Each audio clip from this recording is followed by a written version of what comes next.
thanks for showing up.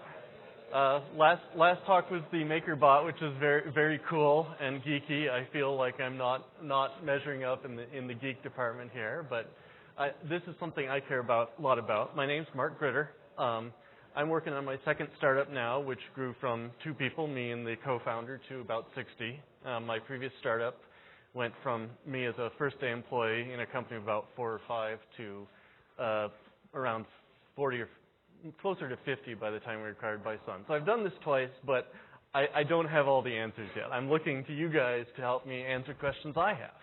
I drafted 2 members of the audience to be additional panelists. Could you 2 introduce yourselves as well? I am Rob Benson, founding Spark Logic Studios right now. We grew from myself and my wife developing websites several years ago to internet marketing, configuring inbound marketing, and seeing the need in our client set increase. And right now we currently have 9 stateside employees, and we have 7 outsource working full time. And that's all happened in the past. That growth period from 2 to where we are now is about 12 months in. So. Okay. I'm Sarah Cowles. I'm a UI developer at Stratus. We started a few years ago with, I guess, a few employees that spun out from another local company. We're a cloud management platform, basically, with an abstraction layer so that we work with cloud providers like Amazon and Rackspace and provide cloud governance and user management controls and things like that. And we've recently grown from that smaller company to about 40 people, and we're dispersed on top of that across the U.S. So we also have a development office in New Zealand and are starting an office in Scotland right now. So we've also got the dispersed team challenges. Great, thank you. So this talk originated in this Quora question. I started to answer and realized I didn't actually know what the answer was. What are the steps you take to go from 1 to 3 founder team to 5 to 10 size company? And it's kind of small. If you look at the bottom, the answer is hire between 2 and 9 more people. So I wanted to talk about that. And the first thing that came to mind is the quality of office supplies declines. When it's 2 people, you buy the pens you like. When you're around a dozen, you add them to the Costco order, and they're still pretty good. Once you have somebody in charge of buying office supplies, you get the big box of Bics. And this is not bad, but I think it's sort of symptomatic of, as you grow, responsibilities get divided. What used to be all on you is now has to be other people.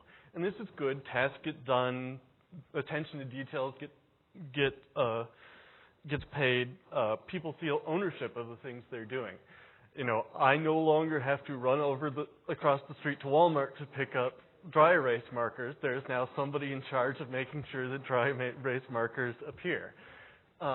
So the leaders of the company can focus on long-term goals. The company can scale to bigger challenges. All these are good. What's bad, and especially happens with very large companies, is a focus on metrics related to your individual job rather than the company's focus. That with 3 people, everybody's a founder, everybody feels like they have a stake. With 300 people, you're hired to do a job, you're reporting to a manager. And I think it's important as a startup grows to try to keep that focus on who's, are people working on things that make the company succeed or things that just satisfy their job description. That's one of the hard transitions to not make. The other problem I think that I've seen is on the founder's side, founders have to relinquish control. They can't have the same day-to-day emphasis on detail that they had when there's 10 people as when there's 30. And some founders are good at this, and some founders are very bad at this. The founder I worked with at Kalia was not great at this. He wanted to be very involved in all the technical decisions, and this caused some problems. We weren't managing him upward very well either.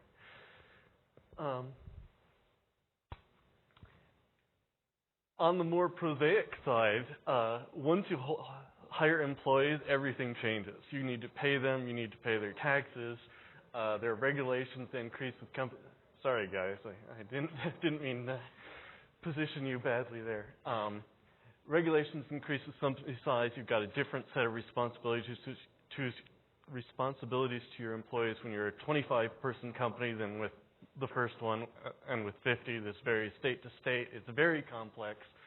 As you get bigger, there's more demand for health insurance. When my founder and I started, we corbed our insurance from the previous job. Obviously, you can't ask every employee to do that. We couldn't do that for more than the N number of months. Fortunately, most of these can be outsourced. The same people we got our outsourced accountant from actually provided an HR consultant to do a lot of the paperwork and manage our employee benefits and so on. But it still has to be managed, and I think this is a big challenge from going from 2 people to 3. And the other big challenge with hiring is just hiring is hard. And if you go talk to Paul Batignas at any of his excellent sessions, he'll tell you hiring is hard.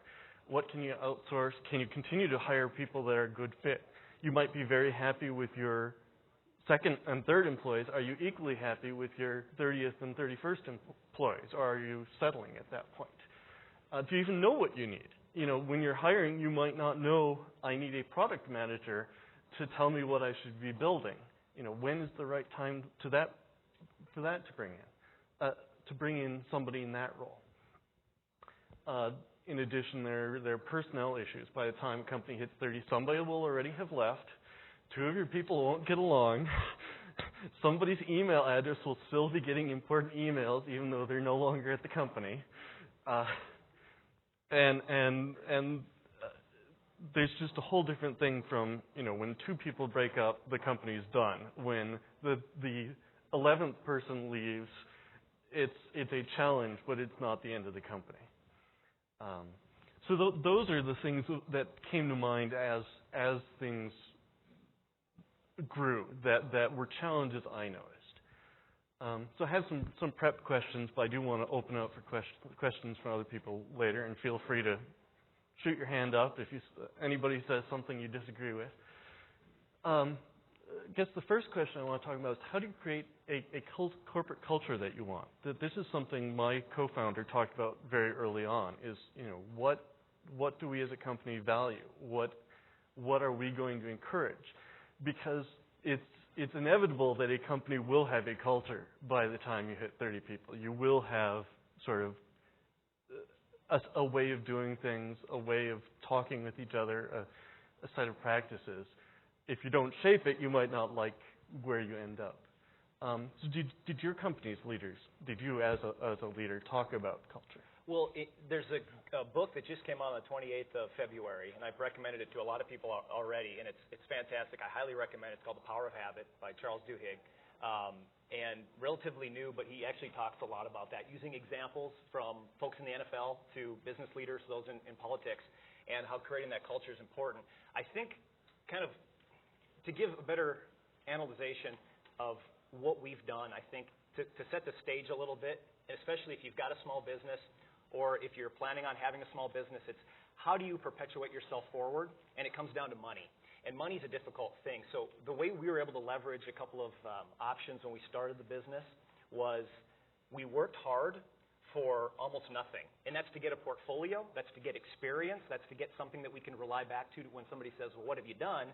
Or how high have you ranked so-and-so on Google? Where are they placing here? Where are they placing there? What's happening with that particular business, that we're able to build that relationship? So that was the hard part in the beginning, is developing the clientele, and you have to basically go low for us. For our industry, it's web development and internet marketing, inbound marketing, people finding people on doing a Google search or a Bing search, Yahoo, whatever it might be.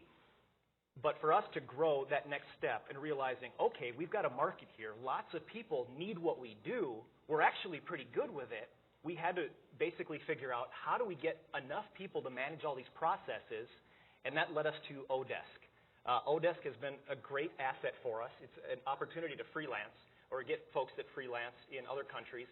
We've found individuals that have basically allowed us to make our business what it is today at a fraction of the price. And so that allowed us to basically start to build an organization with freelancers that are located in other countries that work for a lower dollar amount. So once that started happening and developing those processes, we realized that those folks that were doing that work for us, they usually didn't do it on the level that we were hoping for. So we realized the next step for us was to project manage each one of those outsourced workers. That was the key in putting up to the next level. And we realized at that point, to get that project manager, it actually is going to cost a lot more money. So by this point in our process, we had developed some larger accounts, one in particular that basically funded everything we wanted to do. So we had working capital coming in. We didn't have to seek investors. But because of those relationships, starting small and kind of scaling as we grew, we were able to kind of learn from our mistakes from using outsourced work. And as we learned from those mistakes, we were able to refine the process by having project managers. And now we can take on more work and basically scale as fast as we want, as long as that project manager can manage the particular aspect of what we're trying to accomplish, and then you've got people doing the work to make that happen. So as far as a funding balance, we didn't have to get to that point. So kind of setting that stage for us is the growth of understanding how to leverage outsourced work and how to manage it appropriately while building your portfolio or building your client base. Sort of an institutional knowledge of what works with outsourcing and what doesn't is really the key there. And it's a lot with, just like in doing a successful campaign or figuring out what works on your website, testing. We go back to testing a lot. We do so much testing. Half of our project management is testing different methods or theories. What's going to work well with the algorithm this week? What's changing? And as we test and as we see what's improving and what works well, then we can modify that. And recently we brought on a social media manager who can manage those particular processes for one avenue, utilizing virtual assistants to kind of help the processes. But that kept our costs down, helping us to kind of grow. So going from that 2-person operation to now 9 full-time that are project managing and working with clients, we're able to outsource more work and begin to scale. But it had to do with, the clientele and seeing a market. I've heard a lot of people talk today about, I've got this great idea. I want to get it to market. The thing that we find, we talk to a lot of small business owners when they're in the initial stages, is that they've got this great idea, but the secondary factor of what they're looking at is marketing. Yeah. Well, the idea is really cool. That's a great idea. But now that you have the idea, to me, and somebody might disagree, the factor is how are you going to get people to notice what that great idea is? And I think that's one of the keys, is kind of building off of that. Sarah, do you have any comments on corporate culture? Was that explicitly brought up as part of the growth? Yeah, I mean, that's from the top down, basically. We, from the early stages, chose to work together, having come from similar backgrounds, and enjoyed that and trusted each other and knew we were sitting on great ideas. And so it's been a priority in hiring, in particular, to make sure we don't hire for a specific skill set or something like that necessarily, as long as that translates, kind of making sure this is somebody that we'd enjoy working with just as much as we enjoy working with each other. And so that was a big aspect of it, and just hiring through the networks. We also, decided that we can't limit ourselves to the locations we'd set up here and in New Zealand. We needed to open that up so that, if we know a great person in Ohio, we've hired a couple people in Columbus, we would rather bring in those people that we enjoy working with and maintain that culture. And so far it's been really successful for the people that love working with each other. They work from home? Everybody not in those 2 offices works from home, and then we've given, the people in Minneapolis and in the New Zealand and San Francisco now offices the flexibility basically to work remotely, just because we've had to set up the team now, increase the communication channels, so we're all on different, Skype channels right now, and we put more faith into Wiki that we've established, just because we're not all, in the same office anymore. So we've had to make sure the communication is there strong. Yeah, I mean, communication is a big issue, and we maybe should get into that more. I'm the sole remote engineer in my team.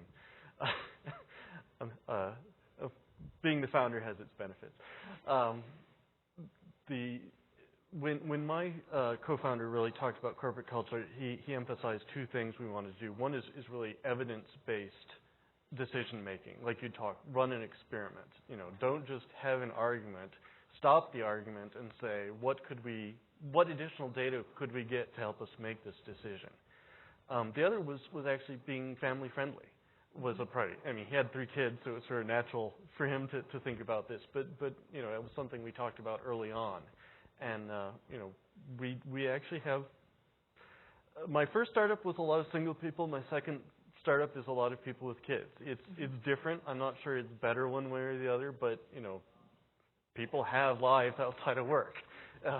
So a lot of startups ignore that, I think. I think some of the marketing towards geeks are trying to hire geeks, like, you know, putting myself in that group, can be a little bit alienated when they don't take that into account. There's a lot of parents out there, you know, because now most of us are parents, really, and so it's a different, respecting that lifestyle as well as, you know, the stereotypical geek lifestyle, I think is important.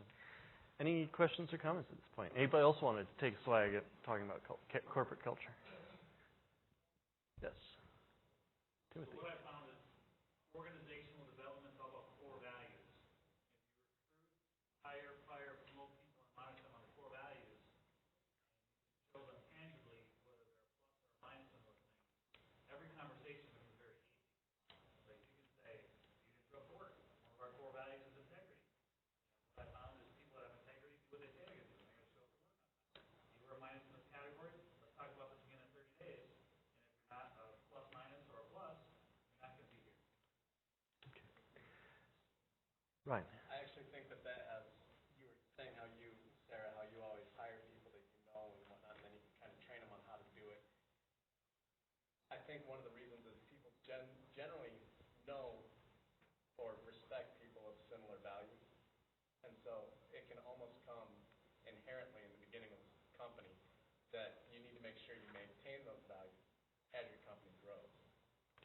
Which a perfect example is Ryan with our relationship, and Sam. These are people that I know, and these are people that are now involved with the company, and we had a relationship and it grows off of that, but having those personal relationships and trust, you know, make a big difference. And you work harder because you have the ownership, like you were talking about, that ownership and that feeling of, you know, the culture, you know, what's expected, and then having the relationship to back it up, I think. Yeah, we've grown from like 0 employees to 110 over the last 4 years. Oh, you should be up here. But what we've noticed is we really need different cultures at different points in the startup. So, for example, when you've got 8 people, you need really a culture of kind of a family that everyone pulls together and accomplishes something together. But when you've got 100 employees, that no longer works. You can't continue to scale that. You need to start finding people that are a little bit more specialized, a little bit less. I want to fix everything. I agree with that, but I think there are some things that, when established early, do carry on, and particularly in the negative direction. There are negatives you want to avoid. You don't want a culture of finger pointing in your first employees, because that will continue. Okay, so this is the one I'm struggling with right now. You know, I'm a technical co-founder, not a manager. I actually report to our VP engineering these days. You know, how can and should I continue to influence the direction of my company as it grows? Giving up control is hard. You know, things I used to own, I don't own anymore, and I struggle with which battles should I fight. You know, how do I distinguish what's important that it's my vision carried through, and what's, you know, fine, you own this component now, do it your way. Rob, Sarah, any feedback on that? Go ahead. I personally find it challenging as we grow, because I was part of the small team and now we're handing off, and I recognize they're bringing value that, you know, the way we did things can't scale. Yeah. But it surprises me sometimes, the emotional impact, even if you know that's what needs to happen, letting go of some of those responsibilities. I think we've made some big mistakes, and those mistakes have helped us so much more. It talks about that in the book, The Power of Habit. Those mistakes that you make, and we've all been there, it actually refined the process down the road. And I think without those mistakes, you have to seize upon that opportunity. And for us, recently, I can attribute a couple of mistakes that we've made in the past as we've been growing. And now we're actually recovering more revenue because we've recognized how to alleviate those mistakes. And as the account manager's meeting with a new client, we know what to pull out, and we know what's going to be something that's coming up in the future. But I think on this topic, it's when you bring somebody in to perform a task, they have to own it. They have to feel total ownership, and I think you have to accept those mistakes and not worry about micromanaging every aspect of what's happening, but let the mistakes happen and then grow off of those mistakes. So I worry about that because we're trying to sell to enterprise markets where they're not going to be as understanding as I might be of this mistake caused their storage to be unavailable for 8 hours. To what extent do you temper somebody's ownership with somebody else, not necessarily my experience? Well, it doesn't work if you don't have the customers or the client's interests first and foremost, because their success has to be number one. And so if we've made the mistake, we're going to have to accept that now we're going to work till 2 in the morning until we fix that mistake. And wow, that was powerful. We learned something, and we've built a better relationship because we've owned up to our mistake. We said, yes, we've made a mistake here. This is what's going to happen. You're not going to get charged extra. We're going to go back in and we're going to develop this. And now they've got a great relationship further with us to say, you know what, that was great. Thank you for owning that, for accepting that you've made that mistake and making it right without making me pay for more. It hurts us, yes. So one of the strengths of being a startup, in my area at least, is we can offer much better support than the big guys. That when somebody has a support call, it's not just somebody trained in what are the best practices and what do our knowledge base says. It's actual engineers who understand their problem quicker and help them get back up more quickly. Any comments about technical co-founders and letting go of technical decisions? I think if you hire people that are stronger than you with what you're trying to let go of, you're going to do that confidently.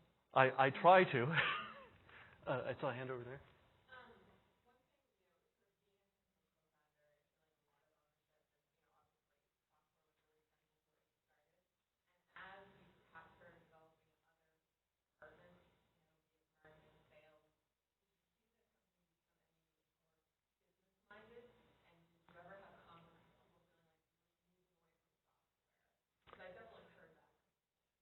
So my co-founder, Karen, was very product-focused from day one, and that's actually something I appreciated because my previous startup, Kaelia, built a product that nobody ended up wanting to buy, to be blunt, because the co-founders were technically oriented rather than market or product-oriented.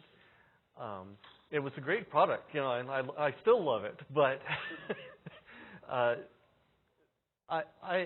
for me, that hasn't been a problem. That the engineering team is very excited when there's a sale. We haven't had enough of them yet. They've become blasé. We're doing well, but it's still exciting to get into new accounts, and they like the marketing people too. I think if you do a good job hiring people who are, as you said, better than you at this environment, I think that gets recognized. Sure.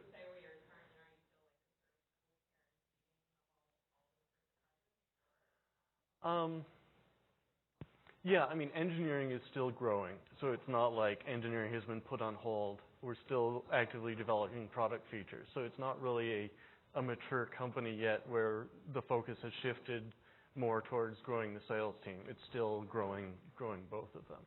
But I wish we had more people on the 30 to 300 because I think that's where there's more of a danger of, okay, we're done with the fun startup stuff. Now we need to build this business. I don't know how that works. Anything? Yes.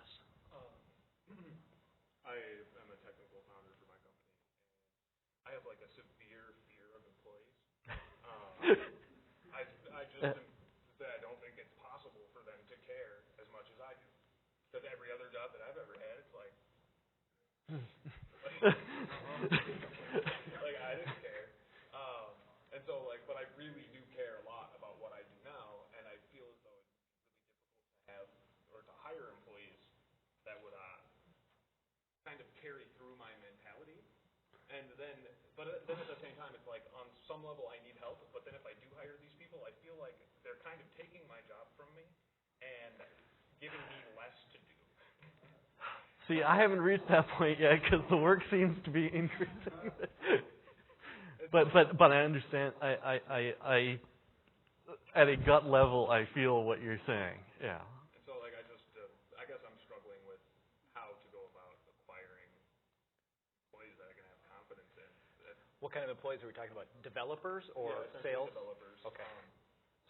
So Tintry has been very fortunate, and I say fortunate, but we put work into it to really hire people that we felt had strengths that complemented my own, and that were really quality people with experience. I don't know what pool you're drawing from, but some of our first few hires came very highly recommended by our venture capitalists. They were just quality people. We took quite a while actually making those decisions on first hires, which we could do because we had VC money.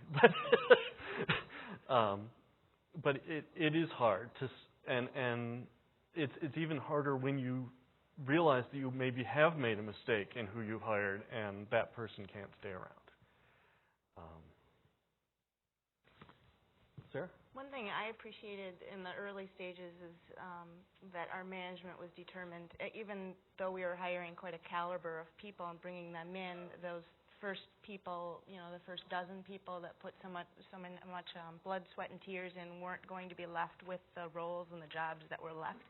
So it was important to them to make sure they understood what what they felt our niche, what we wanted that niche to be, and they've kind of continued to do that. So as we bring in more people, they listen to the existing employees to make sure they're not, these things aren't taken from them, which is just a level of respect that I think has earned them. That's a good point. It's not just the co-founder who can feel pushed to the side. It's your early employees who are, presumably good people. That's why you brought them on board, and they can feel sort of pushed to the side from later hires if you're not careful in managing that. Neil.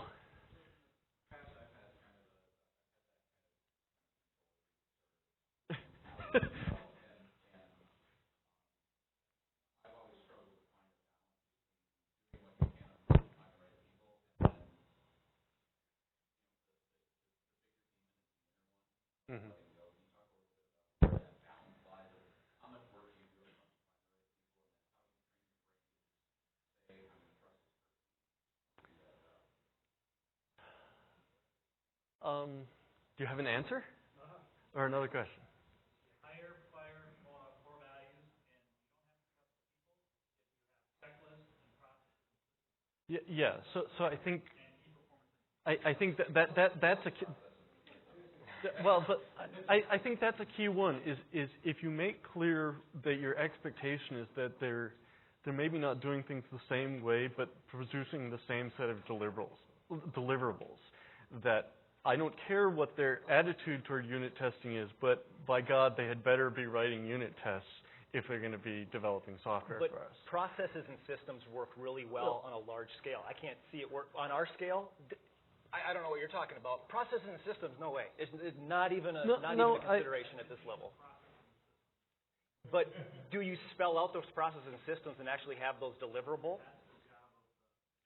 It doesn't need to be formal, but I think our approach to software development, at least, which is different from something where it's a more constant release, is that you do need a QA process, a release process to ensure it's something that really can get out there.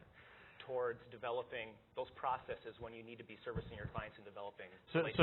So again, I think there's a mismatch between my model, which is more venture capital.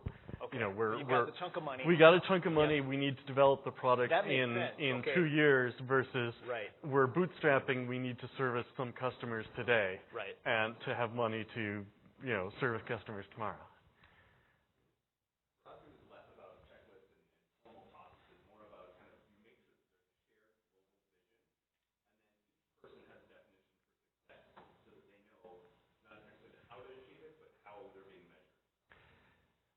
Yeah, and we don't have performance reviews to let people know how they're measured, but we have tried to hire our values. That it's people who value developing good software. I don't have a good answer for you, Neil. That's why I asked. But Paul.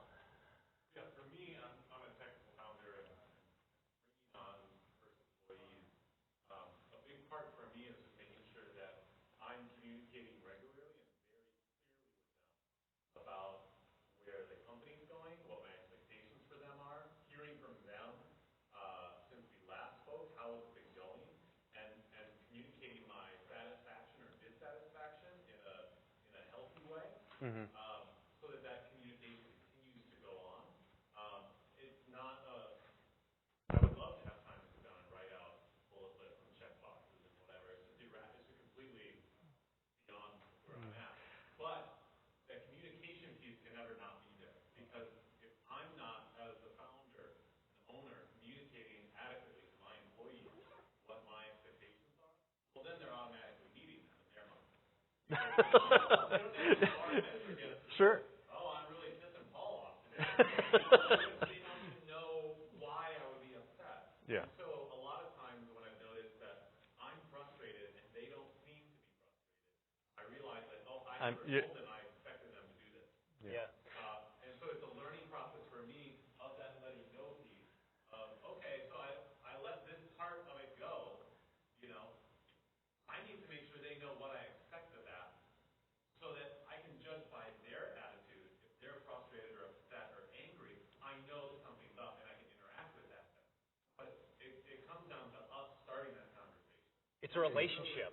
Yeah, you can do it with having something typed out formal. You can do it just in passing conversations. But I can't even fathom having something typed out right now. Like you're saying with when Ryan came on to SparkLogics, he had no idea. I wanted to be updated every hour. I'd love that. Every day at least. Tell me what's going on. And then he learned that about me. We had that relationship, and all of a sudden he was able, just like what you're saying, that's spot on for something as small as us. Okay. So I'm very happy with this conversation. I think this could be a whole MinneBar session on its own. I noticed we got about 20 minutes. Sorry, it's 10 minutes left. So if I only got through 2 of my prepared questions, that's fine. I expected that. Are there questions you guys want to talk about growing startup? Ian. I work with the loud guy over there. We work with teams that are offshore as well as their actual employees that are supposed to outsource. What are the biggest barriers that you've seen with working with offshore teams, possibly technology-wise? I can't stand Skype. So. Yeah, we started out using Skype a couple years ago. I mean, we're starting to look at alternatives, definitely, because we can't search on it. And it drives us all crazy. We're going mad. But New Zealand, we've actually been working with those folks for a couple years. One of the employees that started that office for us was here locally, so we knew her very well and had a high degree of confidence in her. I think that's key. That when my previous, I think it was post-Sun, we opened up in a group in India, and having an employee that we knew and worked with to go start that operation really helped a lot in terms of just communicating what we expected. Yep, and she had a network out there and could basically recruit great people. I would say from the service standpoint, because a couple of them are direct customer facing, it's been phenomenal because we have big clients in Asia. So our team in Minneapolis was no longer working with them until 2 in the morning sometimes. So that was excellent. The development process, like I said, high caliber of employees, so it makes it worth it. But it definitely isn't the same as having employees right there. So we've had to be very careful about communication. We've had challenges, misunderstandings and everything. So we've learned basically to over-communicate, basically, because in the summer especially we only overlap by an hour or 2 during the day, so hypothetically it's nice because we can do a handoff, and we do at the end of every Minneapolis day, we do a handoff with them and they can carry things forward. So we've worked out a system like that works very well. It's just, it comes with challenges for sure. I think on the same level, we use Basecamp to communicate, and it's layers. So there's the project manager that's got close contact with myself, with the account managers to make sure that the project's happening the right way. And then I've grown to love the Philippines and Filipinos. That's my number one. Fantastic. We've got a great base of Filipinos, and the relationship we build, where it's become a friendship and a family, and they feel like they're part of it. It's just a really neat aspect. Now, those people have assistants, so it's layers, and everybody's got a responsibility. They all feel like managers. And so I think that's what's built it up. And then the communication using Basecamp has really helped us. Hey, Mark, I don't want to derail this. Can we go back to the culture thing for a second? Sure. The idea of, and I've been hanging around for HR folks for 90 days. If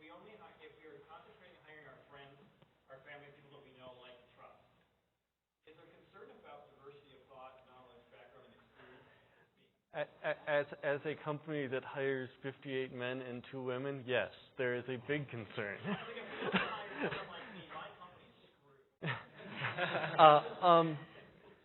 So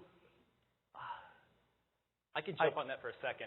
For this example with Ryan and myself, we were doing really well. I've got a different personality than Ryan does. I've got a different background than he does. However, we knew each other on a personal level. All of our outsourced people, we didn't know. We vetted lots of people. We would start them at a low dollar amount per hour, and we went through, I would say, since the past year, we've probably gone through between 20 and 50, I would say, that just didn't work. And then you find the one that you just click with. It's like a marriage. You get that relationship, and then you build that friendship, and now you're friends. And I've never, met the person. I've never shaken their hand, but we've got a connection. And I think it's totally different backgrounds, but I see that connection as now there's a trust level, and they're working because they like me, they like their job, and they're getting paid well. I think those factors really play well for us. So Paul, I think there's a couple different things there. I think you do want to value a diversity of opinions, and there's a balance there of how much do you hire people who are like you versus unlike you. One other thing is, with all due respect to the recruiter market, a lot of our best hires have been in network.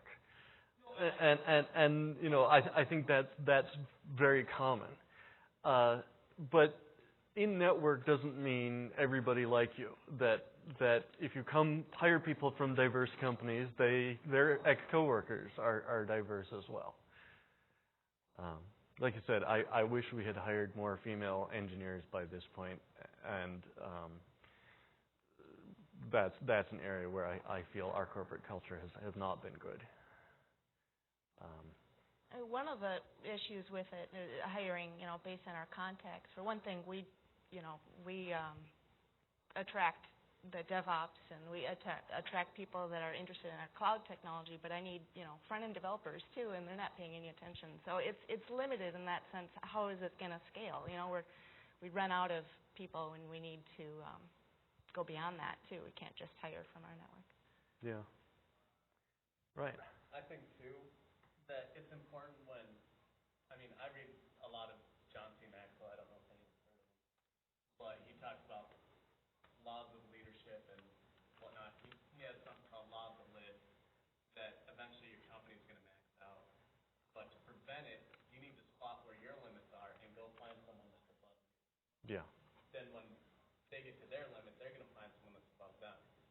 And he uses McDonald's as a perfect example, because it wouldn't have gone beyond the 2 stores if another guy who sold them their soda machine hadn't jumped in and made it what it is. So. Yeah, so I think there is a danger of not hiring above yourself if your focus is too narrow on somebody exactly like me. But I think you can still find people who share your values without thinking in the same way you do. Yes. To piggyback on what he said, the United States military trains all their leaders to be 2 levels above themselves. So I would say that in an organization, the average person has 7 careers in their lifetime. It behooves you to have people that can be 2 levels above themselves. Start training them on them a little bit. They're going to leave. Yeah. Eventually, your company's going to get big enough, and these people, like he was saying, these people that can just make anything happen, they don't fit when you start getting bigger. Yeah. So Whether you like it or not. So one of the things we did very well at Kaylee is make sure that when we hire a manager, that we have the people working that will be working for him or her interview him and get a sense for talk with the employees about what is it that makes a good manager. What do you expect from a good manager? Because most people don't know. They may have had a good manager, they may not, but they're not certain what makes the difference. At the point I left Sun, I had actually had a hand in interviewing the 3 levels of management above me. And I think that's an important skill to not identify not only good coworkers, but who you want managing you. We have time for about one more question. Yes.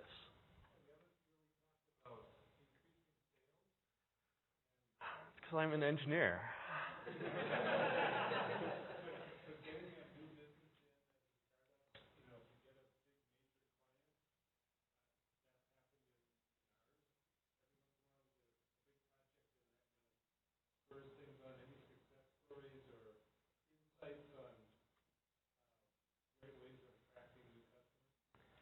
there was an entire session on attracting your first customer, I guess it was, by Kurt Prinz today. But I can certainly attest to the fact of what we spoke about a little earlier, is that you've got to start, and it sounds like you're further along, but in the grand scheme is you got to start and realize, it was a hard step in the way beginning when we decided, hey, we're going to do this, to say, you know what, if we don't have any income, we're just going to go for this. And it was, okay, who's going to take us on? So we grabbed a couple of smaller people that were, we could build a site, we'll do it for really cheap. Then all of a sudden it got a little bit more. And then it got a little bit more. And now people see, oh, wow, you've got this person as a client. Now that's great. So what else do you do? And then it was just a slow progression. And honestly, our billing, our invoicing is progressively getting bigger by month. I mean, we're charging more every single month. And it's a really neat process. For me, and how we built, bringing Ryan in as an account manager, now I could focus on the creative aspect and making sure everything's happening with our development and then the inbound marketing that we were doing. But then to have him come on and you focus on the clients, make them happy, and now you've got those separate roles. And I think that's what propelled, for us, that's a big stepping point. When he came on and now he could meet with the clients and talk to them and build the relationship and different focuses. And all of a sudden, I think that's what kind of propelled us. Yeah. So in my company, part of this slide is actually very appropriate because in storage, you've got established vendors who have a feature list this long, and we've got a feature list this long. We think some of those features are great, but we have to, in some sense, give up on making a perfect product and sell what we have now. Identify the people that are happy with what we've got that is unique, and then look at, okay, that's one pool of customers. What do we need to add to the product to get to the next pool of customers? Is there one or two things that will just expand that ring a little bit? And sort of in each release, we're trying to expand that pool of people for whom our feature list is now big enough that they're willing to put down some money. We don't have to capture NetApp and EMC's entire customer base in the first release. We wouldn't be able to sell to that many people on day one anyway. Sarah, did you have any answer for the? No. All right, one more question. So, in converse to what Rob said, don't be scared. You can get people to do your work for less money, and you can get people for social proof to work for you for almost nothing. Don't be scared to get interns and young people. They can bring a lot of value to your organization. They'll work for next to nothing, sometimes nothing. Please, no intern exploitation.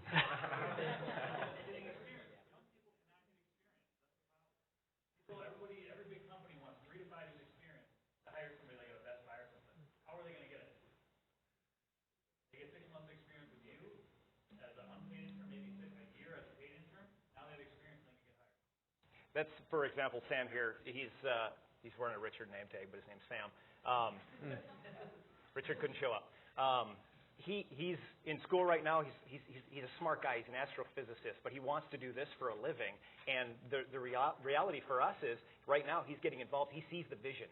We've created the vision. We see the growth of the company, and I can attest for him.